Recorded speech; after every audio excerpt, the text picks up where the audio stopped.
Welcome to study with tricks. ఈ రోజు మనం daily current affairs MCQ series లో భాగంగా 13th నవంబర్ కరెంట్ అఫైర్స్ ని డిస్కస్ చేయబోతున్నాం. Who won the 2025 Booker prize for the novel Flesh? Flesh నవలకు గాను 2025 బుకర్ బహుమతిని ఎవరు గెలుచుకున్నారు అంటే డేవిడ్ సలే. ఈయన ఒక హంగేరియన్ బ్రిటిష్ రచయిత. తన 6వ నవల అయినటువంటి ఫ్లెష్ నవల కోసం 2025 బుకర్ ప్రైజ్ ను గెలుచుకున్నారు.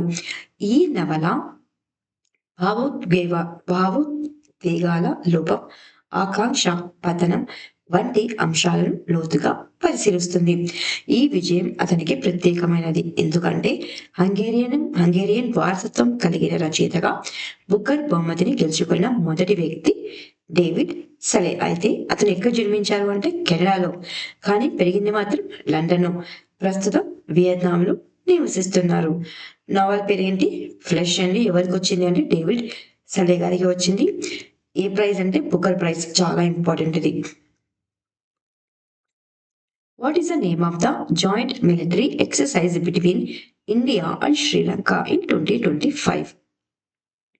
2025లో భారతదేశం మరియు శ్రీలంక మధ్య జరిగిన సంయుక్త సైనిక వ్యాయామం పేరు ఏమిటి అంటే మిత్రశక్తి 11th అంటే 11th అడిషన్ అనమాట. ఇది ఎప్పుడు స్టార్ట్ అయింది అంటే నవంబర్ 10th ఎక్కడ అంటే కర్ణాటకలోని బెలగావిలోని ఫారిన్ ట్రైనింగ్ నోడ్ లో ప్రారంభమైంది మరియు ఎప్పుడు ముగియబోతోంది అంటే నవంబర్ 23rd ముగియబోతోంది.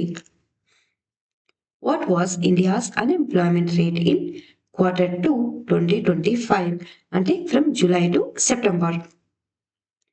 2025 రెండవ త్రైమాసికం అంటే జూలై టు సెప్టెంబర్ మధ్యలో భారతదేశ నిరుద్యోగత రేటు ఎంతగా నమోదైంది అంటే నిరుద్యోగ రేటు 5.2% గా నమోదైంది. చాలా ఇంపార్టెంట్ అండి. అన్ఎంప్లాయ్మెంట్ రేటు ఎకానమీలో భాగంగా మనం ఇక్కడ డిస్కస్ చేస్తున్నాం. ఆల్రెడీ చాలా సార్లు ఏబిపిఎల్సి గ్రూప్స్ ఎగ్జామ్ లో అడిగారనమాట నిరుద్యోగత రేటును. సో గుర్తుపెట్టుకోవడానికి ట్రై చేయండి. అయితే ఇది మొదటి త్రైమాసికం 5.4%తో పోలిస్తే కొద్దిగా తగ్గింది. గ్రామీణ ప్రాంతాల్లో నిరుద్యోగ రేటు తక్కువగా అంటే 4.4% ఉండగా పట్టణ ప్రాంతాల్లో ఇది 6.9%గా ఉంది. ఇది అసమాన అభివృద్ధిని సూచిస్తుంది. సో స్త్రీల సమ్మెలో భాగస్వామ్యం స్వల్పంగా 33.7%కు పెరిగింది మరియు లేబర్ ఫోర్స్ పార్టిసిపేషన్ రేట్ అనేటువంటిది 55.1%కి పెరగడం ద్వారా శ్రామిక వర్గంలో భాగస్వామ్యం పెరుగుతుందని తెలుస్తోంది. అయితే ఈ మార్పులకు కారణాలు ఏవై ఉండొచ్చు అంటే ప్రభుత్వ పథకాలు, కోవిడ్ అనంతర పునరుద్ధరణ, కాలానుగుణ ఉద్యోగాలు మరియు గిగ్ ఎకానమీ అవకాశాలు కారణమయ్యాయి. From which country did India withdraw its only overseas military base? భారతదేశం తన ఏకైక విదేశీ సైనిక స్థావరాన్ని ఏ దేశం నుండి ఉపసంహరించుకుంది అంటే తజికిస్తాన్ నుండి ఉపసంహరించుకుంది. దాని పేరు ఏంటి అంటే ఐని ఎయిర్ బేస్. సో ఎగ్జామ్ లో ఇలా కూడా అడగచ్చండి. ఇటీవల ఏ ఎయిర్ బేస్ ను భారతదేశం తజికిస్తాన్ నుండి ఉపసంహరించుకుంది అంటే ఆ ఎయిర్ బేస్ పేరు ఏంటి అంటే ఐని ఎయిర్ బేస్. సో భారతదేశం యొక్క ఒకే ఒక విదేశీ సైనిక స్థావరంగా ఎప్పటి నుండి అంటే 2002 నుండి పనిచేస్తోంది. ఇందులో 3200 మీటర్ల రన్వే, ఫైటర్ జెట్ సౌకర్యాలు ఉన్నాయి. ఇవి భారతదేశానికి ఆఫ్ఘనిస్తాన్, పాక్ ఆక్రమిత కాశ్మీర్ మరియు చైనా యొక్క షింజియాంగ్ ప్రాంతం సమీపంలో వ్యూహాత్మక యాక్సెస్ కు హెల్ప్ అవుతుంది అనమాట. యాక్సెస్ ను కల్పించింది ఈ ఎయిర్ బేస్. సో 2022లో లీజు పునరుద్ధరణ జరగకపోవడం వల్ల భారతదేశం ఈ స్థావరం నుండి ఉపసంహరించుకుంది. అయితే దీనికి కారణాలుగా రష్యా మరియు చైనా ఒత్తిడి కారణమని సమాచారం వస్తుంది. Who became the first woman to lead United Nations tourism since its founding in 1975? 1975లో స్థాపించబడిన యునైటెడ్ నేషన్ టూరిజం కు తొలి మహిళా నాయకురాలిగా ఎవరు నియమితులయ్యారు అంటే షేఖా నాసర్ అల్ నువైస్. సో ఈమె పేరు గుర్తుపెట్టుకోండి, చాలా ఇంపార్టెంట్. ఎందుకంటే 1975 నుండి ఎవరు లేరనమాట మహిళా నాయకురాలు, ఈమె అనమాట ఫస్ట్.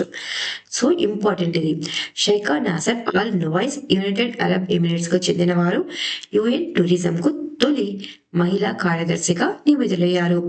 ఆమె నియామకం 123 అంటే 123వ ఎగ్జిక్యూటివ్ కౌన్సిల్ సమావేశంలో స్పెయిన్లోని సెగోవియాలో ధృవీకరించబడింది. అయితే ఆమె ఎప్పటి నుంచి బాధ్యతలు చేపడతారు అంటే 2026 జనవరి నుండి పదవి బాధ్యతలు చేపడతారు. ఎన్ని సంవత్సరాల పాటు సేవలు అందించనున్నారు అంటే 4 years, 4 సంవత్సరాల పాటు సేవలను అందించనున్నారు. ఇది 1975లో యుఎన్ టూరిజం స్థాపన తర్వాత ఈ నియామకం లింగ సమానత్వం కోసం చారిత్రాత్మక అడుగు మరియు పర్యాటక రంగంలో యుఏఈ యొక్క పెరుగుతున్న ప్రపంచ నాయకత్వాన్ని ప్రతిబింబిస్తుంది. అయితే ఈమెకు ఎవరికి అంటే షైఖా నాసర్ అల్ నువైస్ కు పర్యాటకం, కార్పొరేట్ పాలన, వ్యూహాత్మక అభివృద్ధిలో 16 సంవత్సరాలకు పైగా అనుభవం ఉంది.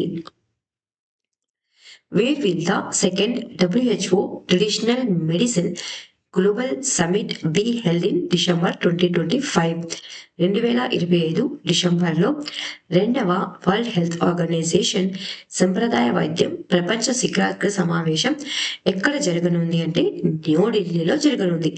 ఎప్పటి నుంచి ఎప్పటి వరకు అంటే డిసెంబర్ 17 నుండి 19వ తేదీలలో న్యూఢిల్లీ భారత మండపంలో జరగనుంది. ఈ సమ్మిట్ ను ఎవరెవరు సంయుక్తంగా నిర్వహిస్తున్నాయి అంటే WHO మరియు భారత ఆయుష్ మంత్రిత్వ శాఖ సంయుక్తంగా నిర్వహిస్తున్నాయి. ఇవి సాంప్రదాయ వైద్యంలో భారతదేశం నాయకత్వం సృష్టిస్తాయి. థీమ్ ఏంటి అంటే ఎప్పుడైనా థీమ్ ను ఇంగ్లీష్ లోనే గుర్తుపెట్టుకోవడానికి ట్రై చేయండి. Restoring balance, the science and practice of health and wellbeing. So ఈ సమ్మిట్ యొక్క ముఖ్య ఉద్దేశాలు చూస్తే కనుక సాక్ష్యాధారిత సమగ్ర వైద్యంను ప్రోత్సహించడం, యూనివర్సల్ హెల్త్ కవరేజ్ మరియు సస్టైనబుల్ డెవలప్మెంట్ గోల్స్ కు మద్దతు మరియు పాలసీ ఆవిష్కరణ, సుస్థిర ఆరోగ్య సంరక్షణ పద్ధతులను ప్రదర్శించడం. సో సుమారుగా ఎంతమంది పాల్గొనబోతున్నారు అంటే 7,000 మెంబర్స్ పాల్గొనబోతున్నారు. వీరిలో శాస్త్రవేత్తలు, విధాన నిర్మాతలు, వైద్య నిపుణులు ఉన్నారు. Which organization partnered with SIDBI Venture Capital Limited to launch a 1,000 crore fund for India's private space sector? భారత ప్రైవేటు అంతరిక్ష రంగాన్ని ప్రోత్సహించేందుకు ఎంత కోట్ల నిధిని అంటే 1,000 కోట్ల నిధిని సిడ్బి వెంచర్ క్యాపిటల్ లిమిటెడ్ తో కలిసి ప్రారంభించిన సంస్థ ఏది అంటే ఇన్ స్పేస్ అంటే ఏంటి అంటే Indian national space promotion and authorization centre మరియు SIDBI venture capital limited SVLC కలిసి 1,000 కోట్ల వెంచర్ క్యాపిటల్ ఫండ్ను ప్రారంభించాయి. ఇది భారత ప్రైవేటు అంతరిక్ష రంగాన్ని ప్రోత్సహించడానికి ఉద్దేశించబడింది. ఏది అంటే 1,000 crore వెంచర్ క్యాపిటల్ అన్నమాట ఫండ్. ఈ నిధిని 2024 అక్టోబర్లో ఎవరు కేంద్ర కేబినెట్ ఆమోదించింది, అదే విధంగా సెబీ కూడా ఆమోదించింది. ఈ నిధి ద్వారా అంటే 1,000 కోట్ల వెంచర్ క్యాపిటల్ ఫండ్ ద్వారా స్టార్టప్ల యొక్క ప్రారంభ దశ మరియు అభివృద్ధి దశ స్టార్టప్లకు పెట్టుబడి అందించబడుతుంది. ముఖ్యంగా లాంచ్ అంటే స్పేస్ స్టార్టప్స్ ఉంటాయి కదా వాటికి అనమాట. సో లాంచ్ టెక్నాలజీస్, ఉపగ్రహాలు మరియు పేలోడ్ వ్యవస్థలు, ఇన్స్పేస్ సేవలు మరియు డౌన్ స్ట్రీమ్ అప్లికేషన్లు అంటే భూమి పరిశీలన, అర్త్ అబ్జర్వేషన్, కమ్యూనికేషన్ ప్లాట్ఫామ్స్ అలాంటివి అనమాట. ఈ నిధిని SVCL అనేటువంటిది నిర్వహిస్తుంది. SVCL అంటే సిడ్బి వెంచర్ క్యాపిటల్ లిమిటెడ్. ఇది సిడ్బి యొక్క అనుబంధ సంస్థగా చెప్పవచ్చు. Who received the Lifetime Achievement Award at the 2025 Dayton Literacy Peace Prize ceremony? 2025 Dayton literary peace prize కార్యక్రమంలో జీవితకాల పురస్కారాన్ని ఎవరు పొందారు అంటే సల్మాన్ రష్దీ గారు పొందడం జరిగింది. సో ఈయన భారత సంతతి బ్రిటిష్ రచయిత. ఏ ప్రైజ్ ని పొందారు అంటే డేటస్ లిటరరీ ప్రైజ్ కార్యక్రమంలో ambassador Richard C Holbrooke distinguished achievement అవార్డుని పొందడం జరిగింది. సో కార్యక్రమం అయితే మాత్రం లేటెస్ట్ లిటరరీ ప్రైజ్ కార్యక్రమంలో ఈ అవార్డును తీసుకోవడం జరిగిందనమాట. సో ఇది జీవితకాల పురస్కారం. ఎంత నగదు బహుమతితో కూడింది అంటే 10,000 నగదు బహుమతితో కూడినది. ఎందుకు అంటే ఈయన చేసినటువంటి అద్భుతమైనటువంటి సాహిత్య కృషికి గాను, అంతేకాకుండా వ్యక్తి స్వేచ్ఛకు చేసిన పోరాటానికి గాను ఈయనకు లేటెస్ట్ లిటరరీ ప్రైజ్ కార్యక్రమంలో జీవితకాల పురస్కారం అనేటువంటిది లభించడం జరిగింది. Who became the first Indian para archer selected for the able-bodied national archery team in 2025? 2025లో జాతీయ ఆర్చరీ జట్టుకు ఎంపికైన తొలి భారతీయ పారా ఆర్చర్ ఎవరు అంటే శీతల్ దేవి. ఈమె జమ్మూ కాశ్మీర్ కి చెందినటువంటి 18 ఏళ్ల శీతల్ దేవి సాధారణ జాతీయ ఆర్చరీ జట్టుకు ఎంపికైనటువంటి మొదటి భారతీయ పారా ఆర్చర్ గా చరిత్రను సృష్టించారు. న్యూస్ లో ఉందండి, చాలా ఇంపార్టెంట్. ఈ ఎంపిక నవంబర్ 3 నుండి 6 వరకు ఎక్కడ జరిగింది అంటే సోనిపట్ హర్యానాలోని నేషనల్ సెంటర్ ఆఫ్ ఎక్సలెన్స్ లో జరిగినటువంటి ట్రయల్స్ లో జరిగిందనమాట. ఈ ఈవెంట్ అనేటువంటిది, ఈ సెలక్షన్ ఈవెంట్ అనేటువంటిది ఈమె డిసెంబర్ లో జరిగిపోయేటువంటి, అంటే డిసెంబర్ ఎప్పటి నుంచి ఎప్పటి వరకు అంటే డిసెంబర్ 10 నుండి 15 వరకు జెద్దా సౌదీ అరేబియాలో జరిగే ఆసియా కప్ ఆర్చరీ 2025 స్టేజ్ లీలో కాంపౌండ్ మహిళల జట్టు తరపున భారతదేశానికి ప్రాతినిధ్యంను వహించనున్నారు. జస్ట్ ఈమె పేరు గుర్తుపెట్టుకుంది, Sheetal Devi archery. Which Indian state became the first to launch a tribal focused genome sequencing project in 2025? 2025లో ఆదివాసీ సముదాయాలపై ఆధారిత జన్యు అనుక్రమణ లేదా గిరిజన కేంద్రీకృత జీనోమ్ సీక్వెన్సింగ్ ప్రాజెక్ట్ ను ప్రారంభించిన తొలి భారతీయ రాష్ట్రం. కాబట్టి ఇంపార్టెంట్ అండి ఇది. సో ఆన్సర్ ఏంటి అంటే గుజరాత్ రాష్ట్రం అన్నమాట. గుజరాత్ రాష్ట్రం ఆదివాసీ సముదాయాలపై ఆధారిత జన్యు అనుక్రమణ ప్రాజెక్టును ప్రారంభించినటువంటి తొలి భారతీయ రాష్ట్రంగా నిలిచింది. ఈ ప్రాజెక్టును గుజరాత్ బయోటెక్నాలజీ రీసెర్చ్ సెంటర్ నేతృత్వం వహిస్తుంది. ఈ ప్రాజెక్ట్ పేరు ఏంటి అంటే creation of reference genome database for tribal population. ఇది 2025-26 ఆర్థిక సంవత్సరానికి గాను ఆమోదించబడింది మరియు జీనోమ్ ఇండియా ప్రాజెక్టు అనుసంధానించబడింది. గుజరాత్ లోని 11 జిల్లాల్లోని 31 ఆదివాసీ సముదాయాల నుండి DNA నమూనాలు అనేటువంటివి సేకరించబడ్డాయి. వీటితో సమగ్ర జన్యు డేటాబేస్ అనేటువంటిది నిర్మించబడుతుంది. ఈ ప్రాజెక్ట్ యొక్క లక్ష్యాలు ఏంటి అంటే ఆదివాసీ సముదాయాల్లో జన్యు వ్యాధులు పెరుగుతున్న ప్రబలతను అర్థం చేసుకోవడం, మ్యూటేషన్ ట్రేసింగ్, తక్కువ ఖర్చుతో డయాగ్నోస్టిక్ ప్యానల్స్ మరియు IVF సమయంలో ఎంబ్రియో స్థాయి పరీక్షను, సికిల్ సెల్ అనీమియా, G6PD లోపం, పోషకాహార లోపం మరియు అనీమియా వంటి ఆరోగ్య సమస్యలను ముందుగానే గుర్తించడం. ఆదివాసీ వారసత్వాన్ని గౌరవించేందుకు గుజరాత్ ప్రభుత్వం 2025 సంవత్సరాన్ని, చాలా ఇంపార్టెంట్ అండి ఇది, 2025 సంవత్సరాన్ని ఏ ఇయర్ గా అంటే ట్రైబల్ ప్రైడ్ ఇయర్ గా ప్రకటించింది. ఇది భగవాన్ బిర్సా ముండా 150వ జయంతిని పురస్కరించుకుని జరుపుకుంటోంది.